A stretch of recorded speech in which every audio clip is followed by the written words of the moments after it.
টালিগঞ্জে 4 বারের বিধায়ক অরূপ বিশ্বাসকে হারিয়ে জয়ী বিজেপির পাপিয়া অধিকারী আমার সঙ্গে এই মুহূর্তে রয়েছে। পাপিয়াদি, এই জয় কতটা কাঙ্ক্ষিত, কতটা চ্যালেঞ্জিং, কতটা টাফ ছিল, আর এখন স্বস্তির নিঃশ্বাস কতটা?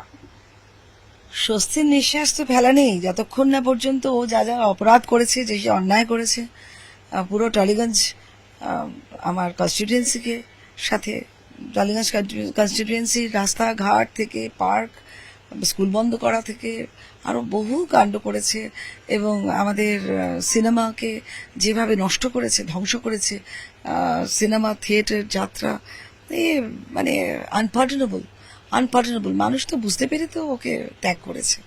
তুমি যখন প্রথম প্রার্থী হিসেবে মনোনীত হয়েছিলেন তখন আমি এসেছিলাম, প্রথম দিনই তুমি বলেছিলে যে তোমার অন্যতম লক্ষ্য হবে যে এই টালিগঞ্জ থেকে বিশ্বাস ব্রাদার্সকে নিশ্চিহ্ন করা। সেইটাতে তুমি সফল হয়েছো। নিশ্চিহ্ন হয়ে গেছে। এবার যাদের যাদের এত অত্যাচার করেছে তাদের মুখে হাসি ফোটানো, তাদের মুখে স্বস্তির নিঃশ্বাস ফেলায়, তাদের নাকের থেকে স্বস্তির নিঃশ্বাস ফেলুক, এইটি আমি চাই, এবং এটা করে ফেলতে পারবো কয়েক বছরের মধ্যে নিশ্চয়ই। তুমি তো নিজেও শিকার হয়েছো, কারণ কাজ পেতে না এক সময় বসে থাকতে, এবং তুমি অনেকটা মানে ওই বসে থাকা না, কিন্তু সঠিক কাজ থেকে তুমিও এক সময় কিন্তু অনেক বঞ্চিত হয়েছো। ভালো ভালো কত কাজ হয়েছে, তারা কাজ করতে দেয়নি, তো কি হয়েছে? সর্বনাশ হয়ে গেল তো অবিশ্বাসী ভাইদের, সর্বনাশ হয়ে গেল তো। তাহলে তো তুমি খারাপ কাজ করবে আর তুমি ভালো থাকবে, এটা হতে পারে না। ঈশ্বর চান্স দেয়, ঈশ্বর সুযোগ দিয়েছিল, তোমরা সেই সুযোগ নিতে পারোনি। আর আমার ক্ষেত্রে হচ্ছে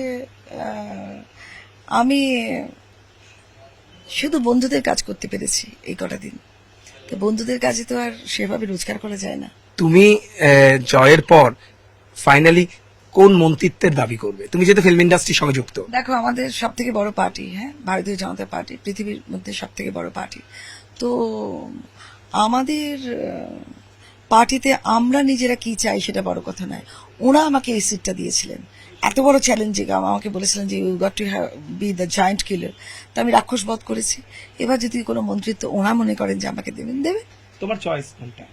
আমার কোনো চয়েস নেই, তথ্য তো সংস্কৃতি, আমি যেটা জানি সেটা করলে আমার সুবিধা হয় আর কি। Cultural ministry.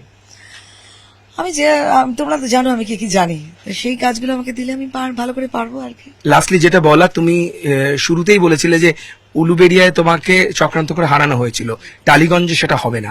টালিগঞ্জে কোন জোরে এতটা ভরসা তোমার ছিল এবং জিতলে?